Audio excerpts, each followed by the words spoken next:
Bonsoir à toutes et à tous. Ce soir, nous allons préparer un chapon pour les fêtes de Noël. Pour notre recette, il va nous falloir un chapon qui est à peu près de 3 kg. C'est très bien, c'est un bon poids. Il nous faudra également du veau. On va devoir farcir notre chapon.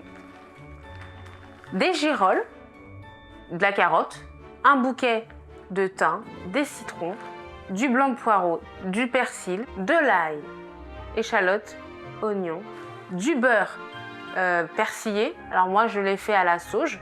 Vous pouvez prendre également du beurre fondu. Donc c'est le beurre de la sauge que j'ai fait fondre. Et enfin pour finir, des épices. Avant de cuisiner, bien entendu, il faut qu'une certaine hygiène. Je vais vous demander de vous laver les mains et c'est parti, on part cuisiner. Je prends mon chapon, je le place comme ça. Il y a un élastique, je le retire. Alors, on va commencer par retirer les plumes qui sont sur la cuisse. Donc j'ai retiré mes plumes, je vérifie, j'en ai plus trop. Au niveau des ailes, il n'y en a plus. Au niveau des cuisses, j'ai tout retiré. Maintenant, je vais ouvrir ma dinde, retirer le gras qui est à l'intérieur, ce qui n'était pas bon. Et je vais couper le croupion avec mon couteau de chef. Voilà. Ici, je retire le petit croupion qui est là. Donc, j'ai paré ma dinde. Et là, je vais la rincer et ensuite passer un peu de citron. Je rince ma viande pour enlever tous les résidus. Et ensuite, je prends mon citron comme ça et je viens le frotter bien. Alors j'ai en amont mis de l'eau chaude à bouillir parce que je vais chauder la viande, ce qui équivaut à l'ébouillanter. Deuxième étape, on va préparer ensemble la farce. Donc ma farce de veau, on a besoin de 500 g, à peu près 600 g pour farcir la viande, pour que ce soit généreux en réalité. Plus il y a de farce, plus c'est gourmand. Je prends mon échalote, je l'épluche.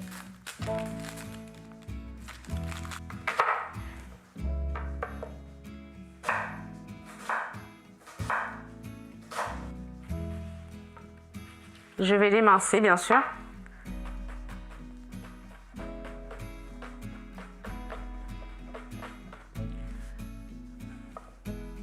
C'est bon pour les échalotes. On peut mettre un, on peut mettre deux. C'est au goût à votre appréciation. Moi, j'en mettrai qu'une moitié. L'ail, ça relève le goût. Hein. Plus votre ail est goûteux, c'est-à-dire l'ail violet, il a un goût assez particulier. L'ail rose aussi, ça apportera quelque chose de différent à votre préparation. J'enlève le germe qui est au milieu toujours et je taille.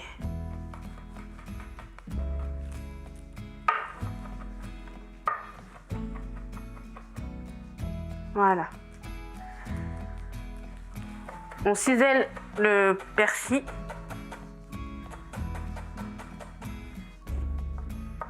Pour que ça va servir d'aromate à la farce.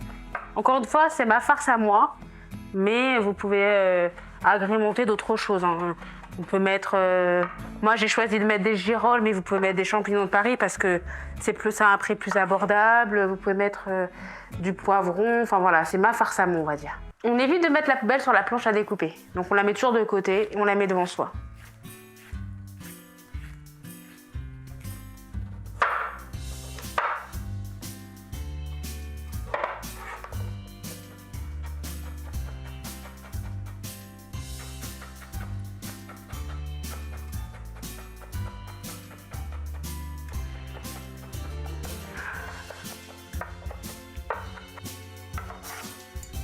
J'avais du piment végétarien, ça va relever le goût de la farce.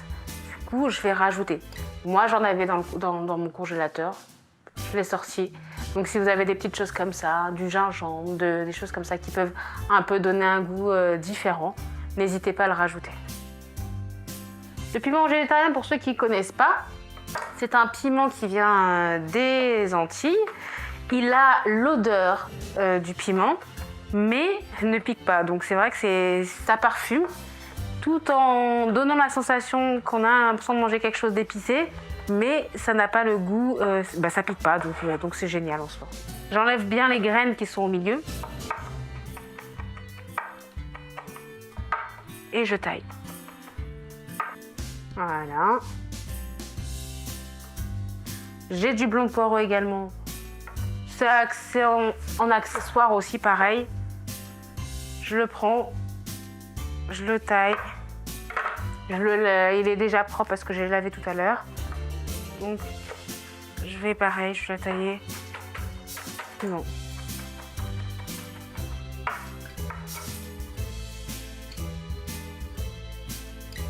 Ensuite, il va nous rester à prendre nos girolles.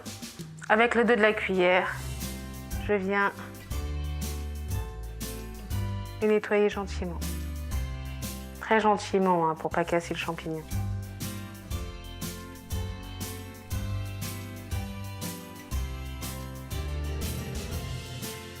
Donc on va tailler grossièrement les girolles. Pensez à allumer votre four pour le préchauffer à 180 degrés. Et je prends le tout. Ah, j'ai mes girolles, j'ai mes herbes aromatiques, j'ai mes carottes, j'ai tout ça et je mélange. J'ai tout mélangé. Je peux verser, si vous voulez, sur ma planche à découper pour bien incorporer toute ma préparation. Je vais prendre mes épices et je vais assaisonner ma préparation. Une autre astuce pour faire des épices, j'ai gardé toutes mes épluchures, donc je vais vous montrer comment on fait. Je vais mixer le tout dans mon robot et vous allez voir, ça va donner une poudre que je vais pouvoir incorporer. Mais c'est uniquement mes épluchures, au lieu d'aller acheter des herbes ou des poudres en magasin. Gardez vos épluchures bio de préférence et on va l'utiliser pour aromatiser, pour donner un goût supplémentaire à notre farce.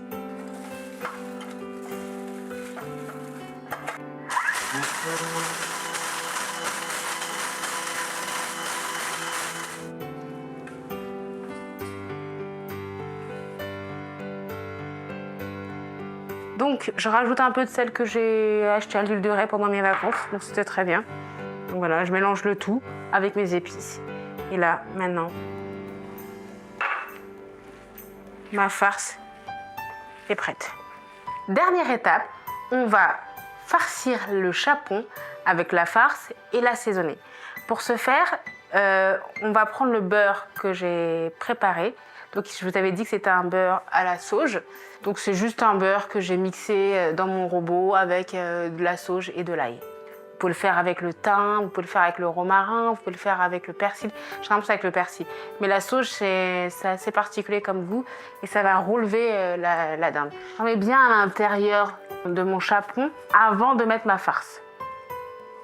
Et ensuite, je viens prendre ma farce et je la rentre à l'intérieur. Donc je farcis bien, je rentre bien à l'intérieur. Je sais qu'il y a du goût parce que j'ai mis mon beurre persillé.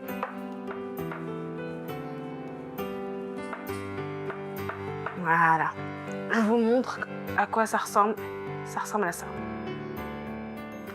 Maintenant, l'intérieur est bien rempli. Il faut bien sûr que ma viande ait du goût. Il faut que mon chapeau soit aussi gourmande à l'intérieur qu'à l'extérieur. Et c'est là que intervient de nouveau mon beurre. Je vais le rentrer à l'intérieur de la peau comme ça. C'est là que mon beurre fondu va intervenir à l'extérieur.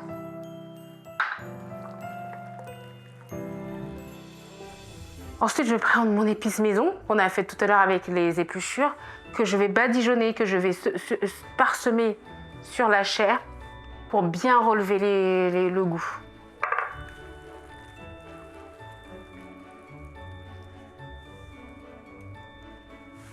Je mets bien du beurre, de l'huile, voilà.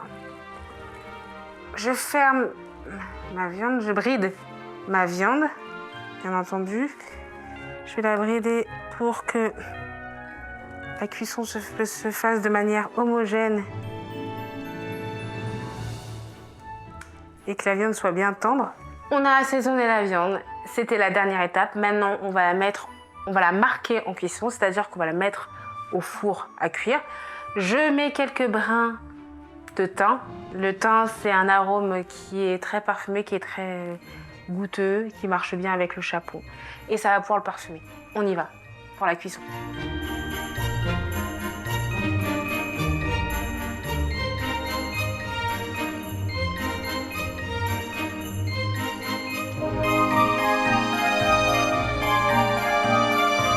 La recette est finie, nous avons atteint nos 2h30 de cuisson. La viande est parfaitement dorée, savoureuse. Nous allons pouvoir la déguster en famille. N'hésitez pas, si vous le souhaitez, de nous contacter pour faire de vos viandes pour les fêtes qui approchent. Je vous souhaite une très bonne dégustation et à très bientôt.